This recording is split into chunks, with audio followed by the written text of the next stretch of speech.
अच्छा। और देखिए वो घोड़े निकल गए हैं रास्ते और बड़ा कलर की घोड़ी और छोटा कलर की घोड़ी पानी नहीं दिया जा रहा कमेटी की तरफ से उन्होंने कप्तान हाथ में रेस का मुकदमा को खत्म कर दिया, शांत कर दिया।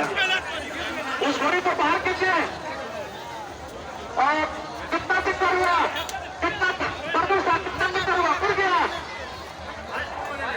अरे फास्ट से क्या घर पर घुसाइए, फास्ट से क्या घर पर घुसाइए, फास्ट से क्या कार पर घुसाइए, फास्ट से क्या घर पर अंदर घुसाइए। जो घोड़ी पहला भी आता है, जो घोड़ी पिटा भी जाता है, जो घोड़ी खड़ भी जाता है, उनको घुसाइए।